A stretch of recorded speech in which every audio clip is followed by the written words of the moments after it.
Ladies and gentlemen, this is Jack Benny, and I want to take a moment to ask you not to do something. For by not doing it, you can help our boys in the armed services. Don't do any traveling during the holiday season that isn't absolutely necessary. Remember that thousands of soldiers, sailors, and Marines, as well as the waves and whacks, are looking forward to spending Christmas with their families. And believe me, they've certainly earned a trip home. And surely none of us would want to cheat one of our boys out of such a furlough. Maybe some of you have felt that just one more pleasure trip isn't going to disrupt the country's transportation system. But if millions of people feel that way, you can easily see what happens. Trains and buses become crowded far beyond capacity, so that traveling is no pleasure anyway. So please take it seriously, folks. Let's give our boys and their families a real break for Christmas. Let's give them a chance to be together on this one day of all days. The Grape Nuts and Grape Nuts Flakes program, starring Jack Benny, with Mary Livingston, Phil Harris, Dennis Day Rochester, and yours truly, Don Wilson.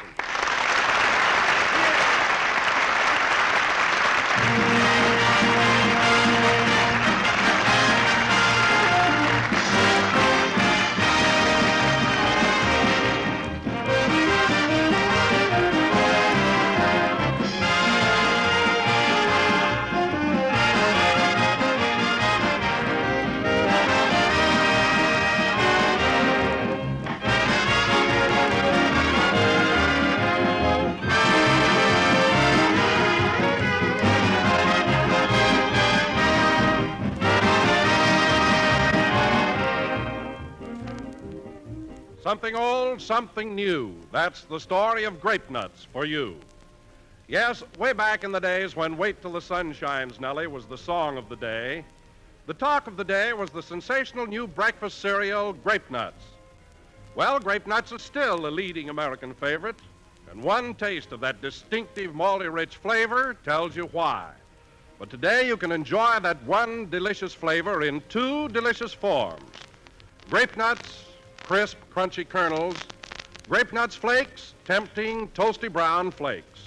And both Grape Nuts and Grape Nuts Flakes bring you essential whole grain nourishment, which make them a basic 7 food, one type of food Uncle Sam is asking us to eat more of. For better breakfasts and hence for a better start on the morning's work, better be sure to include Grape Nuts or Grape Nuts Flakes every day.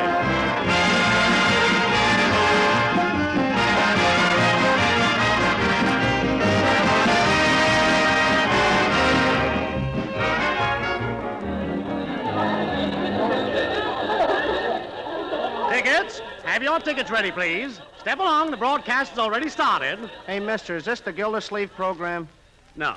Tickets, please. Is it the Fitch bandwagon? No. No, keep moving, folks. Keep moving. Those we love? No, no. Tickets, please. Have your tickets ready. John's other wife? No.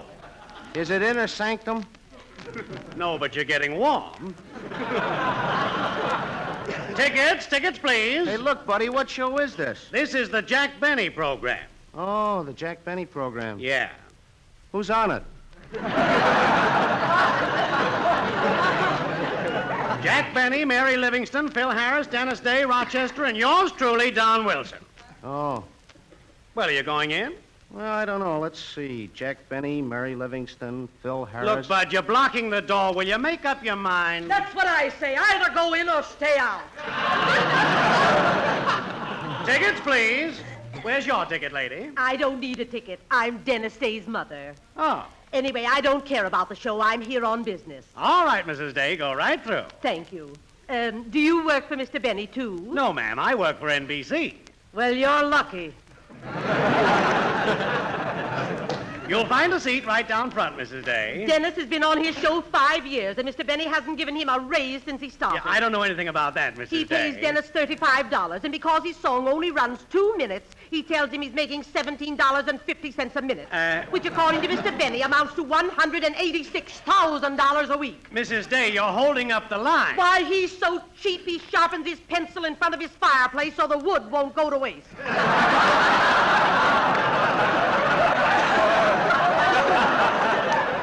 Mrs. stay. The show has started. Will you please go in? Oh, Mother! Mother! Oh, there you are, Dennis. Follow me. I saved a seat for you right in the front row. Good. And when you see that boss of yours, tell him he's a cheap, no-good, conniving chiseler. You tell him, Mother, you're bigger than I am. That's just what I'm going to do as soon as the show is over. Well, here's your seat, Mother. I got to run up on the stage. All right, son. Be careful of those steps. Oh, I will. Say, Mother, these steps don't turn like the ones at home.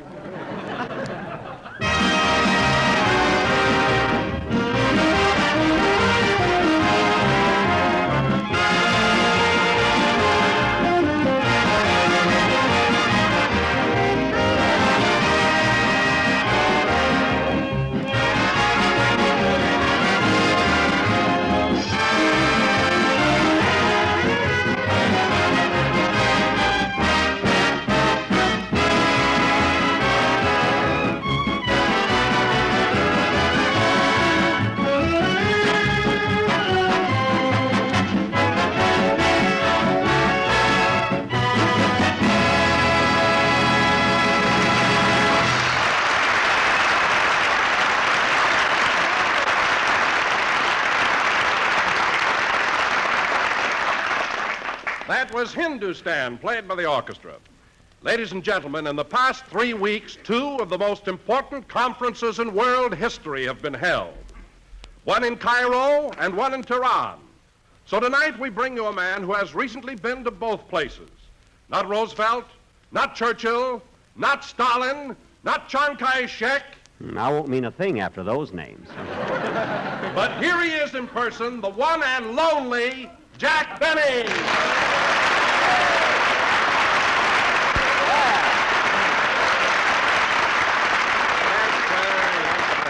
My goodness. Well, thank you. Hello again, this is Jack Benny talking, and Don, you're absolutely right. It's only recently that I was in both those historic places, Tehran and Cairo.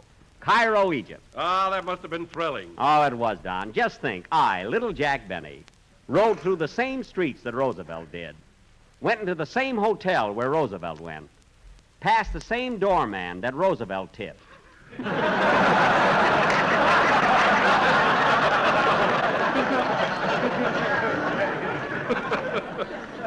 Gosh, it doesn't seem possible. No, it doesn't, Jack. It really doesn't. And, Don, I want to tell you something. If you ever happen to be in Cairo, you must stop at that world-famous Shepherd's Hotel.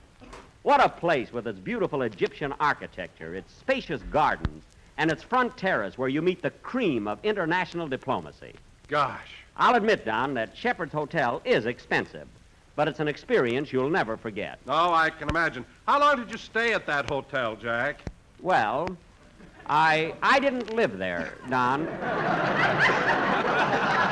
You see, I wanted to get closer to the Egyptian people and learn their customs and study their ways. So I stopped at the Abdullah Ben Hassan Camel Court.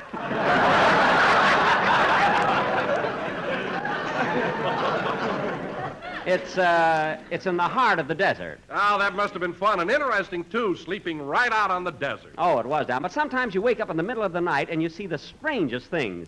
I remember one night I woke up and I thought I saw Fred Allen's face. Fred Allen's face? Yes, but the next morning I found out it was the Sphinx. Some tourist put a derby on it. So I apologized to the Sphinx and left. I really did. Say, Jackson, you know Alan's back on the air again. I know, Phil, I know. That wreath on my radio isn't for Christmas. I can just hear Alan on his opening broadcast. Good evening, ladies and gentlemen. This is Fred Allen talking. And his jokes, oh, brother. Look, Jackson, does that guy always talk through his nose? Yes, Phil, he's the only comedian who tells them and smells them at the same time.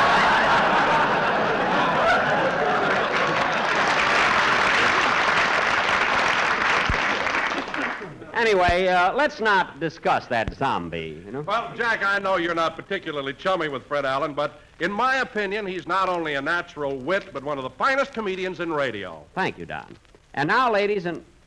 What? What was that, Don? What did you just say? I said, in my opinion, Allen's not only a natural wit, but one of the funniest comedians in radio. Don, there's an old Chinese proverb that says, when big fat announcer open big fat mouth, soon find salary, not big fat.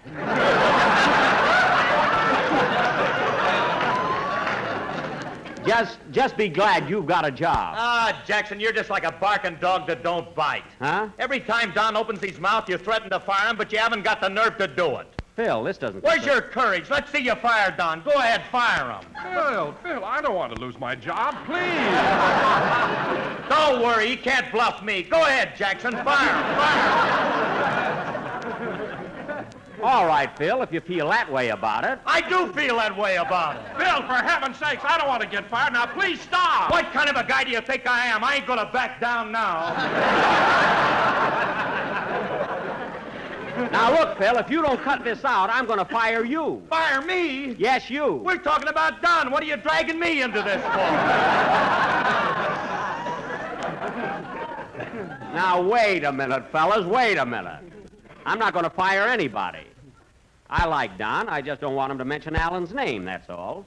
Another thing, we all ought to be ashamed. Mary's home listening to the program, and we're making fools of ourselves. Oh, say, Jack, I meant to ask you, how is Mary? Well, you know how laryngitis holds on, but she's much better. And incidentally, fellas, I bought Mary a lovely bouquet of American Beauty roses.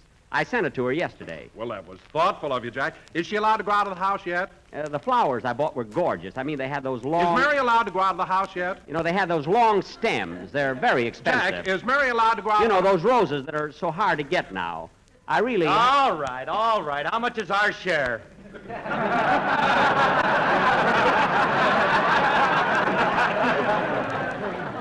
Huh? I said, give me the bad news. How much is our share? What do we owe you? Oh. Well, I certainly wasn't expecting you fellas to chip in, even though I did tell Mary the flowers came from all of us. You know? Of course, if you insist, it's $1.65 apiece. But it's such a small amount, why bother? Well, here's my share. Thanks. Here's mine. Thanks. Well, Dennis? Just take it out of my $186,000. Dennis, your salary has nothing to do with it. This happens to be a cash deal. Okay, here's $1.65. Thanks. And now, ladies and gentlemen, all right, fellas, stop staring at me.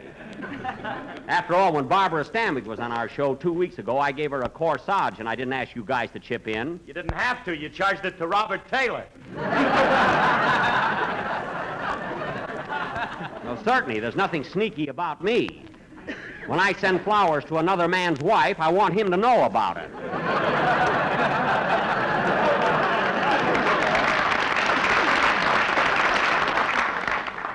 By the way, I think I'll call Mary and see how she's getting along. I'm pretty sure she'll be back on the show next week. All she needs is a little rest now, and then she'll... Hello? Miss Livingston's residence. Oh, hello, Butterfly. This is Mr. Benny talking. Oh, how do you do, Mr. Benny? Tell me, Butterfly, how's Miss Livingston? She's much better, thank you. The doctor was here and took her temperature. Oh, is it normal? I don't know. I think he lost the thermometer. The doctor lost the thermometer? Yes, because right after he took her temperature, he looked down her throat with a flashlight. Oh, no, Butterfly. He was just looking for symptoms. He was looking for something, I know that. Well, don't worry about it, and I'm glad that Miss Livingston is getting along so well. Is the doctor still there? No, he's gone. But before he left, left some green pills, blue pills, red pills, and yellow pills. That's good. I don't think so. When I give her the blue pills, she turns green. When I give her the green pills, she turns red. And when I give her the red pills, she turns yellow. What? I just can't seem to make her match. Well, Butterfly, you must have been giving her the wrong pills at the wrong time. Is your Uncle Rochester there helping you? No, he was here, Mr. Benny. But he caught a cold, too, so the doctor sent him home. Oh, my goodness. Well, I better call home and see how Rochester is. Tell Miss Livingston I'll see her after the show. Okay. What color would you like to see her in?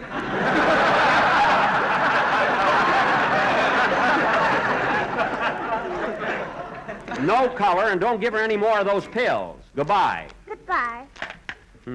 What's the matter, Jack? Oh, now Rochester's got a cold. Looks like he'll be laid up. I'm going to call him and see how he feels. Gee, everybody's got a cold now. I bet I'll be next. Oh, you're always imagining you're sick. You're a regular kleptomaniac. That's hypochondriac. Kleptomaniac. Well, I got the last syllable right anyway.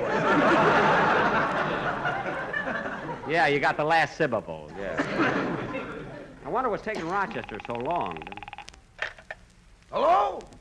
Hello, Rochester. What happened to you? Oh, hello, boss. I got a cold over at Miss Livingston's house. A cold, eh? Yeah, can't you tell by my voice?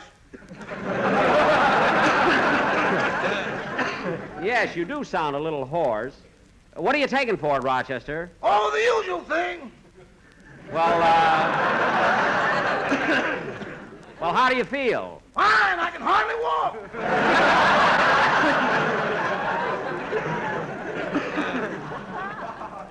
Wait a minute, Rochester. Have you been drinking? It ain't my fault, boss. The doctor told me to take 2 fingers of gin. Well? I drank 3 whole bottles and it ain't gone to my fingers yet.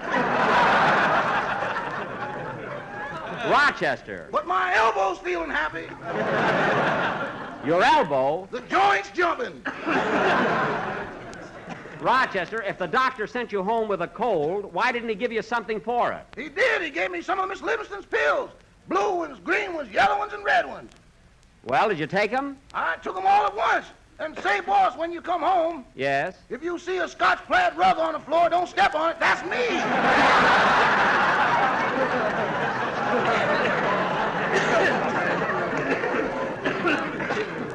Well, that's the silliest thing I ever heard. Now, Rochester, the best thing you can do is go to bed and stay there. That's the only thing that will cure a cold. Okay, goodbye. Goodbye. Oh, say, boss, Now what? there's a notice here from the steamship company that your crate will arrive in about 2 weeks. My crate?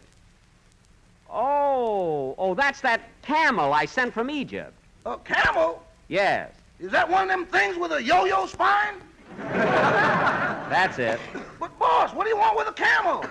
Well, Rochester, it's just something I sent home as a souvenir from Cairo. A camel for a souvenir? Yes. Well, that's logical. I'm glad you feel that way. My medicine helped a little. Well, anyway, as soon as you get over your cold, prepare a place for the camel to stay. Now, goodbye. Goodbye. An ostrich, a turkey, a polar bear, and now a camel. You can get the DTs around here on orange juice.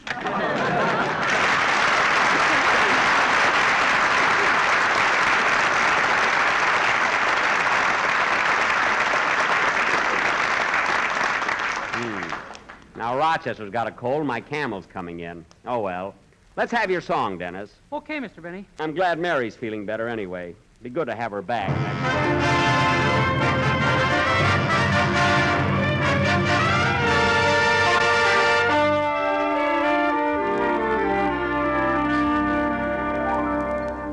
How sweet you are, how sweet you are, how dear your tenderly smiling face. Through days are bitter and gray and grim, through nights when even the stars are dim. How sweet to know my heart can glow from just the warmth of our first embrace. The world's a lovelier world by far. When I remember how sweet you are, how sweet to know my heart can glow from just the warmth of our first embrace. The world's a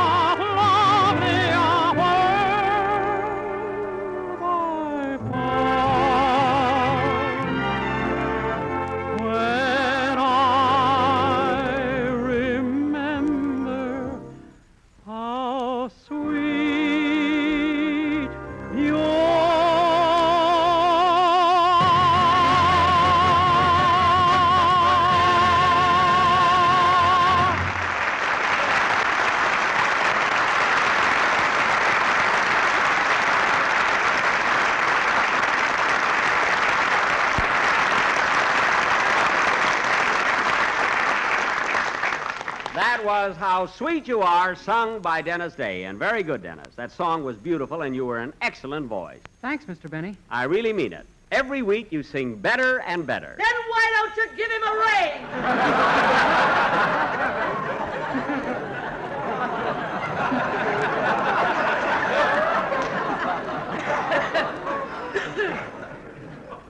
Huh? What? You heard what I said. Oh, yes. I'm sorry, madam. No autographs today. And now, ladies and gentlemen. Oh, Mr. Benny, What, Dennis? guess who's sitting in the front row? I know. I heard her. She wants to talk to you after the show. I know she does. Now go sit down. It's about my salary. Dennis, go over and sit down. Now, Stop pushing him. I'm not pushing him. And anyway, Mrs. Day, you're not supposed to talk while the program's going on. My boy just sang, didn't he? Yes? Well, as far as I'm concerned, the program's over.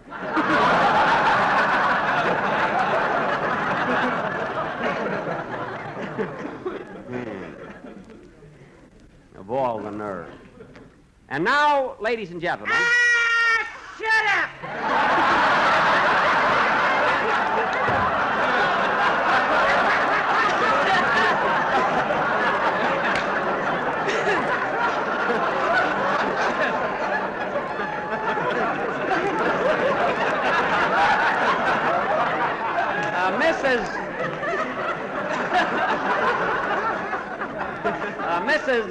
Mrs. Day, please. Now, I'm trying to make these people laugh. Then why don't you tell them what you're paying Dennis?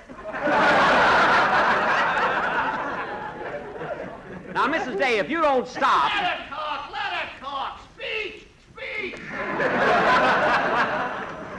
Well, I'll be... Ladies and gentlemen, you should know what this Waukegan weasel is paying my boy. Mrs. Day, there's a program going on. He pays Dennis $35 a week. Oh. And because his song only takes 2 minutes, he tells my boy he's making $17.50 a minute, which that... Mrs. Day, you're not allowed to stand up on the seats. And besides, this audience came here to see a show. $17.50 a minute, which that chiseler says amounts to $186,000 a week. Now, please, Mrs. Day. $186,000 a week. And my boy is dope enough to believe it. That's telling him, Mom.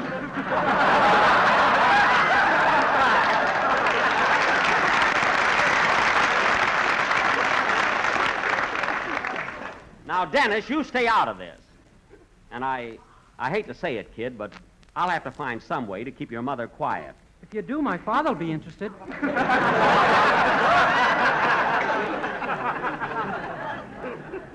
I wouldn't be a bit surprised. My father wears earmuffs even in the summer. You're telling me. Dennis, that'll be enough out of you. Now, look, Mrs. Day, this has gone far enough. You have no right to come here, sit in the audience, and embarrass me in front of all these people. After all, I'm paying Dennis a fair salary. Hear that, folks? A fair salary. Why, I can't even afford to play gin rummy anymore. Mrs. Day, we're on the air, and we've got a program to do. Oh, Usher. Yes, Mr. Benny. Will you please show this lady out of the studio? Okay, come on, lady, come on. Usher, if you lay a hand on me, I'll punch you right in the nose.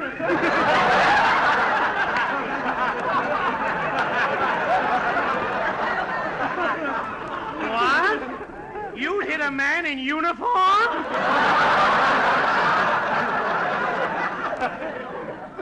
Well, how do you like that? Imagine the usher being afraid of her. Ladies and gentlemen, why is the usher afraid of the lady? Why isn't the lady afraid of the usher? Don, I'll tell you why the lady isn't afraid of the usher. Don. Because the lady eats grape nuts and grape nut flakes. Don, this is no... Yes, ladies and gentlemen, because grape nuts and grape nuts flakes bring you whole Donsy grain boy. nourishment and our basic 7 food. Donsy. The kind of food Uncle Sam wants you to eat more of. Don, this is no And time... remember, folks, Oh, you get kiddo. one delicious flavor in 2 distinctive forms. Oh, kiddo. Grape nuts, crisp, crunchy kernels, and Donsy. grape nuts flakes. Toasty, brown, and sweet as a nut. Donsy. I thank you.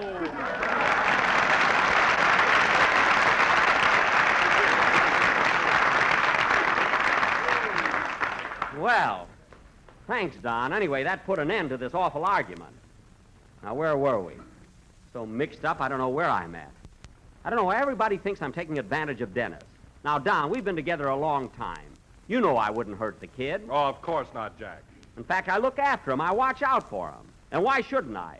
After all, I'm old enough to be his father. You're old enough to be my father. Now, look here. And she's no chicken. Dennis, that's no way to talk about your mother. You mind your own business, you old goat. What? Huh? If I had my Now, way... wait a minute, Mrs. Day. If you insist on interrupting my show, don't keep yelling from the audience. Come on up on the stage. All right, I will. I knew that would happen. You pushed me. How could I push you? I'm up here on the stage.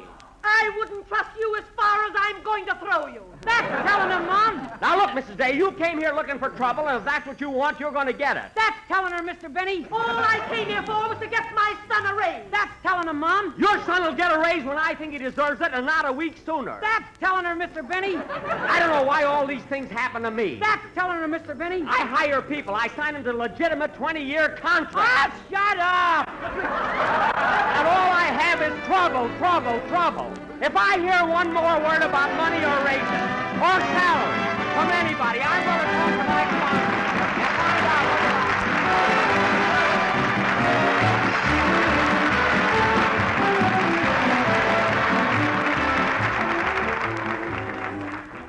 Well, friends, I've been feeling poetic today. So here's a little something I tossed off especially for you. Listen. A guy named Ray got up one day and he was late for work. So in his rush, he cried, "Tush, tush, my breakfast I will shirk." By noontime, Ray was less than gay. In fact, he had the shakes. So now he eats those breakfast treats, grape nuts or grape nuts flakes. Well, folks better take a tip from Ray. Don't try to do a man-sized job on a bird-sized breakfast. It can't be done. Dietitians tell us morning's the important time to stoke up, the time when we need at least 1/4 of our daily nourishment. And they also tell us that we should eat a cereal with whole grain food values. So start the day right. Start it with malty-rich grape nuts or crisp, toasty brown grape nuts flakes. Both are basic 7 foods that provide all sorts of energy-giving whole grain nourishment. And you couldn't ask for a sweller tasting treat. Yes, eat a good breakfast, do a better job. And help yourself to plenty of grape nuts and grape nuts flakes. All right, folks, the program's over. This way out, this way out. Hey, buddy, you glad you went in? Yeah, pretty good show. I thought you'd like it. Say, is Jack Benny really as cheap as he makes out on the radio? Cheap? Come here, bud, let me tell you something. That guy Benny lost his wallet here with $100 in it. Yeah? I found it a week later, returned it to him, and he charged me interest. No kidding. All right, folks, this way out, this way out. Ladies, here's a prize. Grape Nuts Wheat Meal now comes in a great big new economy size. It saves you time, it saves you dough to buy the economy size, you know. That's right. Your grocer is now featuring the big new economy size package of Grape Nuts Wheat Meal, the rich, hot brown cereal with grand roasted wheat flavor, real whole wheat nourishment. Get hot Grape Nuts Wheat Meal in the new 30-ounce economy package. This program came to you from Hollywood. This is the National Broadcasting Company. KF. You've been listening to the OTR Gold Network. Find more classic radio at otrgold.com.